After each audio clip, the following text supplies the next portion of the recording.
지난주에는 저희가 예수님의 모습 속에서 가버나움에 들어가셔서 또 회당에 들어가셨던 모습, 회당에 들어갔더니 누가 있어요? 많은 사람들이 있는데 귀신 들린 사람을 만나서 그 귀신을 쫓아내시는 사건.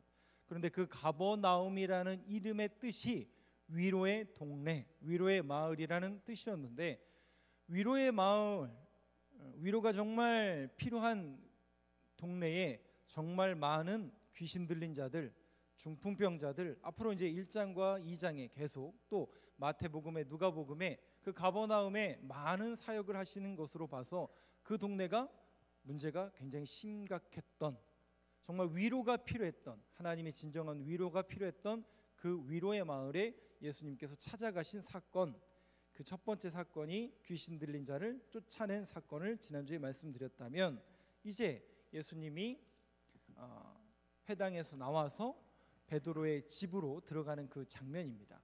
제가 지난주에 못 보여드린 그 사진이 한 장 있어서요, 제가 이번 주에 또 성서대학을 하면서 예수님의 그 가버나움 사역을 말씀을 드리면서 찾아보다 보니까 저희 사진이 있더라고요. 그래서 이 사진 하나 보여드리고 말씀 좀 이어가겠습니다. 지난주에 제가 그 가버나움의 회당으로 여겨지는 그 사진이라고 이렇게 말씀을 드렸죠. 굉장히 제가 찍은 사진은 아니고, 이것은 이제 인터넷에 있는 구글에서 있는 사진인데 저희도 여기를 갔더라고요. 그래서 제가 사진을 한번 여러분들한테 소개해드리려고 준비했습니다. 넘겨주시죠. 예.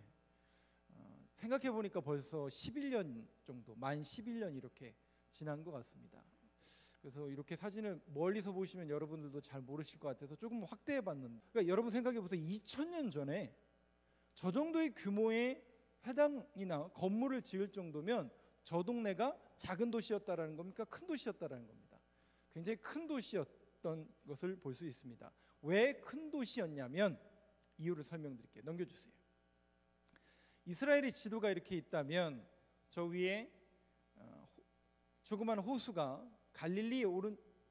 갈릴리라는 곳의 왼쪽에, 오른쪽에 호수가 바로 갈릴리 호수가 되는데, 그 갈릴리 호수를 중점으로 쭉 요단강이 흐르게 되고 밑에 사해가 흐르게 됩니다. 그 갈릴리와 요단강과 사해가 동쪽과 서쪽을 나누는 국경이 돼버립니다. 지금은 뭐 국경선이 따로 있지만 그 당시에는 자연 지물을 통해서 국경이 이루어지다 보니까 동쪽과 서쪽의 국경이 되어버려요. 그러니까 동쪽과 서쪽이 다른 나라가 되는 겁니다. 그러면 자연스럽게 동서교역로, 즉 세금을 걷는 그 세관원들이 사는 도시가 두 도시가 있습니다. 한번 표시해 주시겠어요? 저 갈릴리 북쪽에서는 오늘 우리가 함께 나누고 있는 가버나움이라는 도시가 세금을 걷는 세관원이 있는 도시, 즉 동서 지나가면서 무역하는 사람들의 세금을 걷는 곳이 가버나움에 있고, 하나 더 넘겨주시죠. 그리고 저 밑에 지역에 보면 사해 바로 위에 여리고라는 곳에, 바로 이거 아직 보여주시면 안 되는데, 여리고라는 곳에 또 동과 서에 지나가는 세금을 걷는 곳이 있습니다. 여러분, 우리 성경에 두 명의 세금 징수원이 나오죠. 저 가버나움에는 오늘 이제 1장을 보고 있지만 2장에 보면 마태라는 사람이 저 가버나움에서 세금 징수원을 하고 있었고, 저 밑에 여리고라는 동네에서는 여러분 잘 아시는 키 작은 삭개오가 거기에서 세금 징수원을 했었던 겁니다. 그런데 이 당시 2000년 전에는 지금 누가 나라를 다스리고 있냐면 로마라는 나라가 다스리고 있기 때문에 그 세금을 걷어서 누구 갖다 줘요? 네, 우리나라를 위해서 또 유대 왕에게 갖다 주는 게 아니라 전부 로마에 갖다 주니 이 세금 징수원 이 꼴 뭐가 돼요? 우리나라 말로 말하면 일제시대 친일파와 같은 그런 존재이니 유대인들로부터 환영을 받았을까요? 못 받았을까요? 공개된 이런 별명이 있더라고요. 공개되어 있는 구원받지 못할 자들이 세리였대요. 그러니까 이제 세금 징수원이기 때문에 아무래도 사는 형편은 괜찮게 살았겠죠. 부유하게 좀 살았겠죠. 그런데 구원받지 못할 공식적으로 구원받지 못할 자로 낙인 찍혀 있는 사람들이 이 세리라는, 그리고 유대인들과 어울릴 수가 없는 그런 사람들, 자연스럽게 그러다 보니까 친구가 없었던 거죠. 그 대표적인 인물이 여러분 누구였습니까? 삭개오였죠. 키가 작았다라는 것은 아마도 볼품없는 그러니까 겉으로 볼 때도 별로 볼품 없었고, 직업이 세리다 보니까 자연스럽게 유대인들로부터 왕따를 당했을 게 분명하고, 그러다 보니까 자연스럽게 친구도 없고 아는 사람도 없고, 다만 세금 징수원이기 때문에 사는 건 부유하게 살았던 것 같습니다. 그런데 어느 날 모든 이의 친구가 되시고 모든 이의 구원자가 되시는 예수님이 거기를 지나간다는 소식을 듣자마자 삭개오는 어떻게 해요? 그분을 만나기 위해서 불이 나게 뛰어갔던 겁니다. 그때 주님은 삭개오를 만나주시고 그의 집에 가서 그와 함께 식사하며 그를 제자로 받아들이시죠. 마찬가지로 저 위에 있는 가버나움에서 오늘 여러분들과 함께 나눌 이 가버나움이라는 도시에 역시 2장에 넘어가면 마태라는 인물을 만납니다. 그런데 2장에 보면 마태라고 기록이 되어 있지 않고 레위라고 기록이 되어 있어요. 그러면 이 세금징수원이었던 레위라는 이름이 왜 마태가 됐느냐? 마태복음에 보면 자신의 이름을 마태, 그러니까 자신이 마태복음을 쓰면서 자신의 이름을 마태라고 기록하는데 이유는 이렇습니다. 바로 예수님이 너는 더 이상 레위라는 이름을 갖지 말고 마태라는 이름을 가져라. 여러분 보세요. 세금징수원이고 친구가 없고 항상 외롭게 살다 보니까 주변에 사람이 없었잖아요. 근데 2장에 보니까 주님께서 어떻게 하세요? 그를 만나자마자 너의 집에 가서 내가 유하여야 되겠다 라면서 같이 식탁을 나눕니다. 우리는 같이 밥 먹는, 친구끼리 같이 밥 먹을 수 있지만 이 고대 근동 시대에서 성서 시대에 같은 식탁에 앉아서 밥을 먹는다는 것은 가족입니다. 내가 너와 함께 유하여야겠다. 이제 너는 내 가족이 되었다라는 그 표시로서, 상징으로서 주님이 같이 식탁을 앉으니 여러분 이 마태라는 사람이 그 감격의 눈물을 흘렸을까요? 안 흘렸을까요? 예수님이라는 이분이 나를 만나 주시다니, 그 감격이 그에게 넘쳤겠죠. 그러면서 주님이 뭐라고 말씀하시냐면 이제 너의 이름을 레위라 하지 말고 마태라 하라.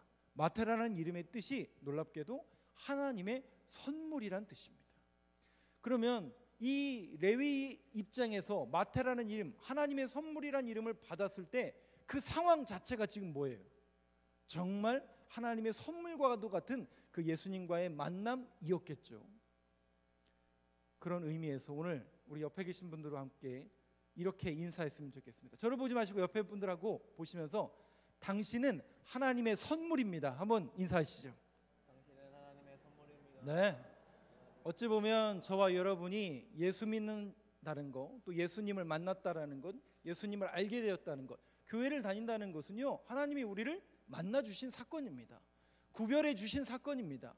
저와 여러분이 레위와 같은 그런 삶을 살았지만 어느 날 저와 여러분들에게 임하셔서 예수 믿게 하시고 교회 다니게 하심으로 인해서 하나님의 선물이 저와 여러분들에게 주어진 줄로 믿습니다. 그 선물이 여러분들 안에 있으셔야 돼요. 그래서 오는 거 다른 건 다 잊어먹으셔도 되는데, 마태라는 이름이 하나님의 선물이라는 이름의 뜻이구나. 하나님이 나를 만나 주시고 내가 예수를 믿게 된 거, 이게 하나님의 정말 선물이구나. 이거 하나만 설교 그만할까요? 네. 실상은 이 얘기가 오늘 주 얘기는 아니고 마태라는 이름의 뜻의 하나님의 선물, 저와 여러분이 그 하나님의 선물을 받은 사람들인데, 자, 오늘 그 예수님이 회당에서 나오세요. 회당에서 나오셔서 어디로 가는지 한번 보시죠. 말씀을 한번 넘겨주시겠어요? 29절 말씀을 한번 같이 읽겠습니다. 시작. 회당에서 나와 곧 야고보와 요한과 함께 시몬과 안드레의 집에 들어가시니. 누구네 집에 들어갑니까? 야고보와 요한의 집에 들어가는 거예요? 시몬과 안드레의 집에 들어가는 거예요? 여기 시몬은 베드로를 말하는 거죠. 예수님의 제자 중에 시몬도 있습니다. 가나나인이라고 불리는 가나나인 출신 시몬이 있지만 여기 시몬은 베드로를 말하는데, 베드로와 안드레의 집에 들어가시니, 베드로와 안드레는 형제였죠.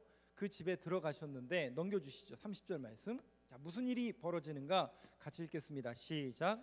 시몬의 장모가 열병으로 누워 있는지라 사람들이 곧 그 여자에 대하여 예수께 여짜온대. 네, 시몬의 장모, 즉 베드로의 장모가 열병으로 누워 있는지라.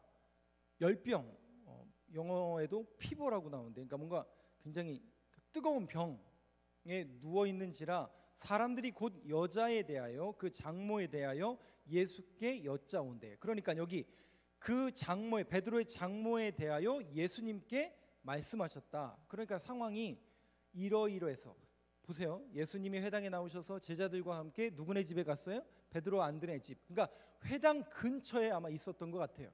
그래서 바로 옆에 그 베드로와 안드레 집에 들어갔는데 마침 거기에 장모가 있었는데 장모의 상태가 어떻다고요? 열병으로 누워 있었던 것을 지금 그 사람들이 얘기를 한 거예요. 근데 이 말이 제가 언젠가도 이 부분에 대해서 설명드린 적이 있었는데, 열병, 뭔가 병에 걸린 거죠. 근데 여기 누워 있는지라, 열병 누워 있는지라, 이 단어의 뜻이 신학자들 사이에 여러 의견이 있어요.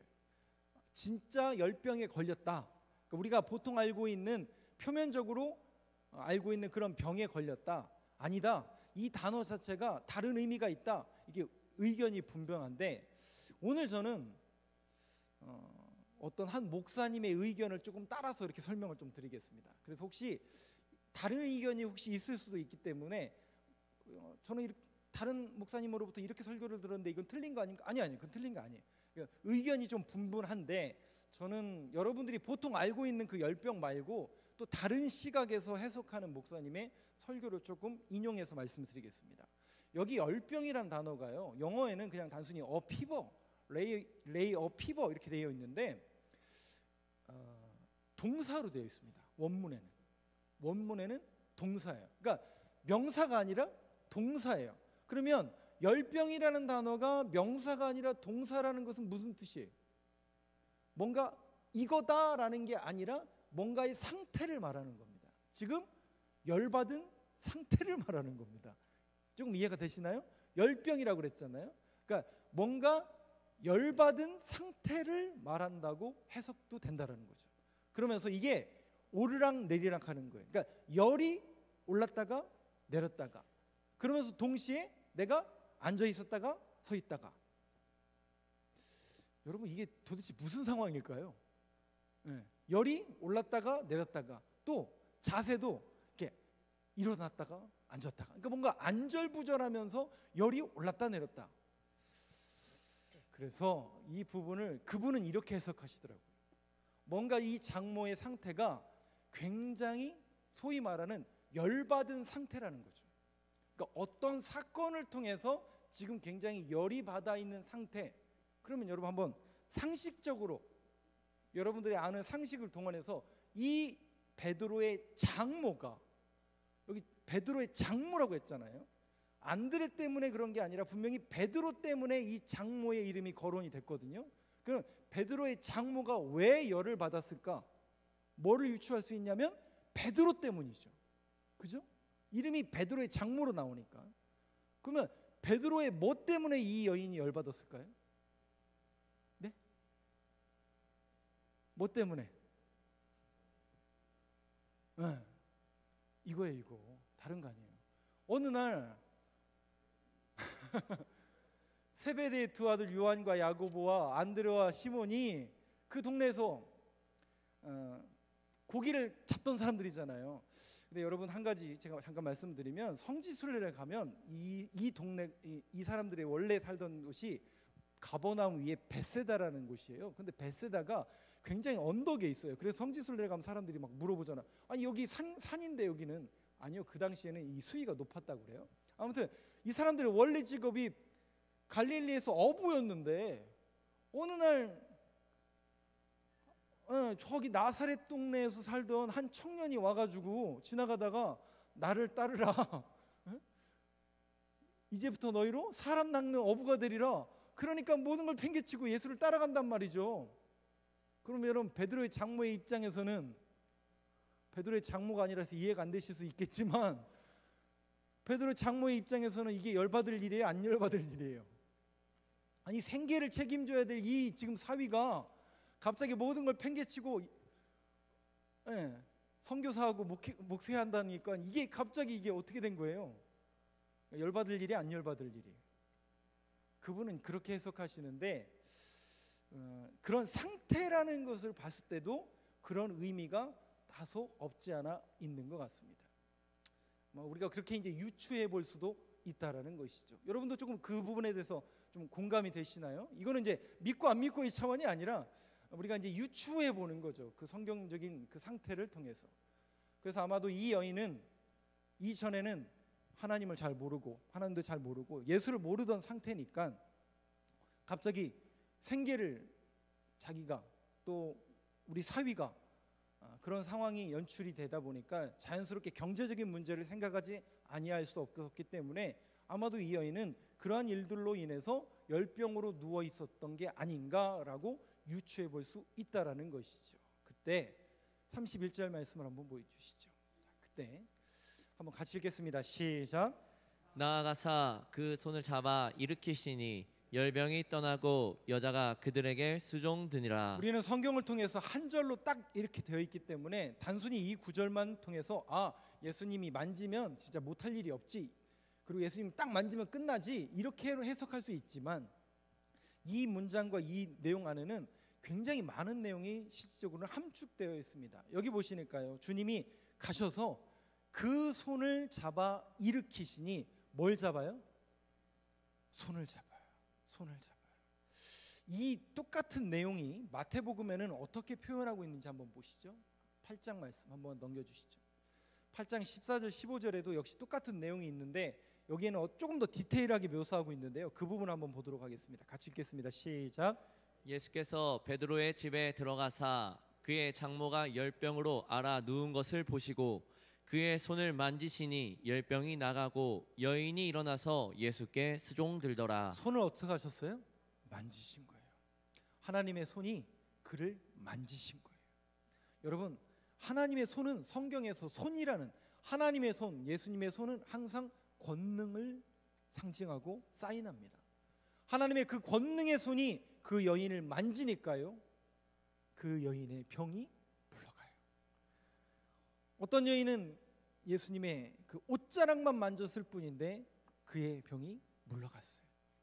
결국 우리의 인생의 모든 문제의 해결점, 또 결국은 우리가 예수를 만나야 될 이유, 그것은 다른 것이 아니라 우리의 근본적인 모든 문제가 예수를 만남으로 인해서 씻겨가고 해결이 되고 예수님만이 정답이라는 사실을 성경은 우리에게 계속 가르쳐주고 있습니다.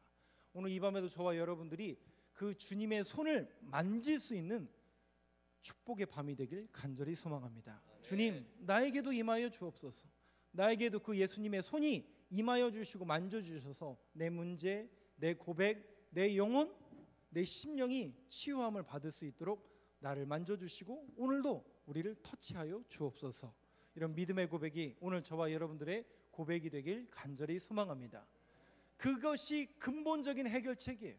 다른 것 없습니다. 그래서 예수가 소망인 거죠. 그래서 예수를 믿어야 되는 거죠. 예수님을 만나야만 우리가 근본적으로 모든 해결점을 받기 때문입니다. 자, 그런데 우리가 단순히 그런 한쪽 면만 보는 것이 아니라 오늘 제가 이 여인은 지금 굉장히 근심에 쌓여 있단 말이죠. 겉으로 교회를 다녀요. 하나님을 알아요. 그 다음은 어떡하지? 그 다음은 어떡하실 거예요? 우리에게 구원이 주어졌으니까 뭐 해야 되지? 이런 고민을 하셔야 돼요. 바로 이 여인의 태도를 한번 보시죠. 바로 맨 마지막 절에 보니까요, 열병이 나가니까 모든 근심과 걱정과 자기의 병이 치유함을 입고 나니까 이 여인이 어떻게 하냐면 일어나서 예수께 수종들더라. 자, 아까 그 31절 다시 한번 보여주세요. 하나 넘기면 바로 넘어오고요. 31절 말씀을 다시 보시면 여기 일으키시니라고 그랬어요. 일으키다라는 이 단어가 에게이로라는 단어예요. 그런데 여러분, 에게이로라는 단어와 아나스타시스라는 단어가 있어요. 이 두 단어는 어떤 단어냐면 아나스타시스 에게이로라는 단어는 부활을 말해요. 근데 부활이라는 단어는 헬라어에 없어요. 원래 없던 단어예요. 만든 단어예요. 부활이란 단어가 없었는데 이것을 설명하기 위해서 만든 단어예요. 즉 에게이로라는 단어를 여기 일으키시니라는 이 표현에서 썼어요. 그냥 단순히 손을 잡고 그녀를 일으켜서 해온 이게 아니라 부활이란 단어를 쓸 때는 다시 일어난다라는 뜻을 갖고 있거든요. 그 다시 일어나는 부활의 단어를 여기 일으킨다라고 성경 기자는 일부러 기록하고 있어요. 그러면 무엇을 의미하냐면 그의 영혼이 죽었던, 잠들었던, 그의 근심 걱정에 눌려있던, 우리가 귀신에 눌려있었던, 하나님을 대적하는 세력들에 눌려있었던 사람들이 예수를 만나니까 귀신이 떠나가는 것처럼 그 여인의 마음을 누르고 있었던, 영혼을 누르고 있었던 그 모든 것이 떠나니까 그의 영혼이 살아나는 거예요. 저와 여러분이 오늘 밤 여호와의 손을, 하나님의 손을 왜 구해야 되는 줄 아세요? 단순히 내 삶이 극복되고 내게 주어진 것만을 극복되는 것을 원하고 구하는 것이 아니라 우리의 영혼이 고침을 받아야 돼. 우리의 삶이 다시 일어나야 돼요. 우리의 영혼이 정말 고침을 받아서 주님 오늘 나를 만져주시옵소서. 주님의 손으로 나를 터치하여 주옵소서. 그래서 내 식어버린 영혼이, 억눌린 영혼이, 내 마음이 다시 일으킴을 받을 수 있는 에게로의 은혜가 이 밤에도 일어날 수 있도록 주님께서 오늘도 우리와 함께해 주옵소서. 그 영혼이 치유되고 그 영혼이 일어나니까요, 이 여인이 어떻게 돼요? 여자가 그들에게 수종드니라. 여기 수종든다는 단어가 어떤 뜻이냐면요, 따라다니며 심부름하다라는 뜻이에요. 다시요, 따라다니며 심부름하다라는 뜻이 수종든이라는 거예요. 즉 이 단어를 이꼴 섬김이라는 단어로 해석할 수 있습니다. 즉 그 억눌렸던 영혼이 깨어나고 주님으로부터 일으킴을 받은 그 영혼이 깨어나니까 누구를 따라다니기 시작해요? 누구를 섬기기 시작해요? 누구를 수종들기 시작합니까? 예수를 섬기기 시작하는 겁니다. 저는 정말 저와 여러분들의 영혼을 다시 한번 일깨우는 이 말씀이 되길 간절히 소망합니다. 그래서 주님을 바라보셔야 되고요, 그 주님의 손에 붙들려야 되고요, 그 주님만 섬기며 그 주님의 심령 속에, 저와 여러분들의 심령 속에 그 주님을 따라다니며 주님을 수종드는 인생으로 변화되는 저와 여러분들의 모습이 되길 간절히 소망합니다. 그러니까 그런 식으로 우리는 모든 것을 판단합니다. 근데 여러분, 오늘 성경은 정확하게 우리에게 뭘 가르쳐 주고 있냐면 그 헌신의 정도와 척도는 오로지 양에 있지 않습니다. 정말 예수를 제대로 만나고 예수님의 선과 예수님의 터치가 제대로 일어난 사람은, 그 믿음이 참된 믿음이라고 고백하는 사람은요, 자연스럽게 수종들게 되어 있습니다. 헌신하지 말라고 해도 하나님을 헌신할 수밖에 없는 그런 구조로 나아갈 수밖에 없습니다. 왜냐하면 성경이 그렇게 기록하고 있어요. 참되게 예수님을 만나고 예수님으로부터 수종들고 예수님으로부터 귀신이 떠나간 사람들은, 모든 사람들은 예수님을 따르게 되어 있거든요. 예수님을 따른다라는 단어가 수종든다는 뜻이에요. 졸졸 따른다며 심부름을 한다라는 거예요. 여러분 생각해 보세요. 이 여인이 더 나이도 많을 거예요. 이 여인이 더 경륜도 있을 거예요. 그런데 그 젊은 청년을 섬기기 시작했어요. 왜요? 그 영혼의 눌림을 해결받은 거예요. 아, 이분이 나의 구원자이시구나. 나의 메시아가 되고 나의 구원자가 되시는 그분을 내가 진짜 만났구나. 이 믿음이 확실해지니까요, 그분께 수종드는 인생으로 변하더라고요. 그녀의 가치관이 변한 거예요. 여러분, 이 여인은 자신의 사위가 돈 못 벌어온다는 경제적인 문제로 인해서 근심하고 걱정하고 있었어요. 근데 그 가치관이 내려놨어요. 그 가치관이 벗어진 거예요. 왜? 예수님을 만났으니까. 예수님을 만나고 하나님의 일, 그 예수님의 행적을 바라보면서, 아, 이분이 메시아고 이분이 하신 말씀, 이분의 행적을 통해서 하나님 나라가 세워질 것을 믿으니까 내가 더 가치 있는 일에 내 인생을 투자해야 되라는 믿음의 고백으로 그것을 떨쳐낼 수 있었던 겁니다. 가치관이 바뀌어요. 삶이 바뀌었어요. 세상을 수종들고 세상에 짓눌렸던 사람이 예수님을 만나니까요, 예수님을 수종드는 인생으로 바뀌었습니다. 오늘 저와 여러분은 어떻습니까? 아직도 힘드시죠? 오늘도 얼마나 피곤한 인생을 살으셨습니까? 하루 종일 돈 버시느라고, 우리의 삶을 살아가느라고 얼마나 힘드셨어요. 그런데 여러분, 우리가 신앙인으로서 오늘 다시 한번 생각해 봐야 되고 우리의 신앙을 점검해야 될 부분과 그 문제는 뭐냐면, 과연 내가 똑바르게 예수님을 만났는가? 내 인생 속에서 하나님이 기대하고 계시고 하나님의 일, 또 하나님의 사역을 감당하고 있는가? 우리 교회를 통해서 하나님이 하나님의 일을 명하셨고 하나님의 일을 우리 교회가 하고 있는가? 저와 여러분들의 그 삶의 태도와 신앙의 고백 속에서 오늘 그 부분을 다시 한번 점검할 수 있는 이 시간, 저와 여러분들의 고백이 되길 간절히 소망합니다. 마지막으로 사도 바울의 모습을 한번 보여주시죠. 사도 바울의 이 고백은요, 빌립보서를 통해서 우리에게 고백해 주는 모습인데요, 빌립보서 말씀 3장 말씀 한번 보여주시죠. 맨 마지막에 있을 겁니다. 3장 13절 14절 말씀인데요, 한번 같이 읽겠습니다. 시작.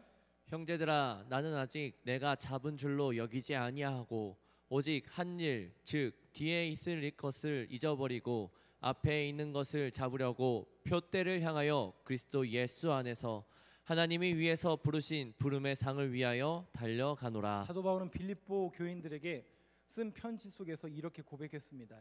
빌립보 교인들아, 나는 아직 내가 잡은 줄로 여기지 아니하고 오직 한 일, 한 가지 일이란 뜻이거든요. 그러면 사도 바울이 생각하는 한 가지 일이 뭐죠? 오직 하나님 나라와 하나님의 복음을 전하고 하나님의 사람들을 섬기는 그 일입니다. 그 일, 즉 뒤에 있는 것은 잊어버리고 앞에 있는 것을 잡으려고, 그 일을 위해서 나의 모든 삶을 내려놨다라는 거예요. 우리도 그렇게 할 수는 없어요. 다 여러분들의 직장 다 그만두고 하나님 일하라는 그 얘기 아니에요.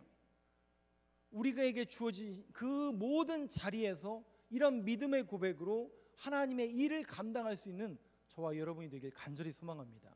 주신 일도 하나님의 사명이에요. 그 자리에서 우리는 어떤 사명자로 살아가냐면 교회로서 사명자로 살아가는 거예요. 여러분들의 가정, 여러분들의 직장, 여러분들의 삶의 모든 자리에서 하나님 나라를 생각하고 하나님의 일을 생각하고 어떻게 해서든지 복음, 어떻게 해서든지 하나님의 교회를 세워가는 그 일을 생각하는 사람으로 거듭나는 저와 여러분이 되길 간절히 소망합니다. 있는 것을 잊어버리고 앞에 있는 것을 잡으려고 표대를 향하여, 방향이 정해진 거예요. 우리가 예수를 믿는 순간, 교회를 다니는 순간 우리에게 방향이 정해진 거예요. 세상 사람들은 그 방향이 없어서 헤매이고 있지만 우리에게는 방향이 정해졌다고요. 표대를 향하여 그리스도 예수 안에서 하나님이 위에서 부르신 부름의 상을 위하여 달려가노라. 저와 여러분이 주님을 향해서 지금도 달려가고 있음을 믿고 그런 믿음의 고백을 가지고 오늘도 하나님, 다시 한번 내 신앙이, 내 믿음의 고백이 주님만을 바라보길 원합니다. 내 마음이 확정되길 원합니다. 세상의 시선과 세상의 눈초리에 흔들리지 않게 하시고 믿음의 주여 온전케 하시는 인 예수님만 바라보면서 묵묵히 표대를 향하여 나아갈 수 있도록 나의 마음과 내 심령의 믿음과 고백을 허락해 주옵소서. 이 믿음의 고백이 이 밤 저와 여러분들의 고백이 되길 간절히 소망합니다.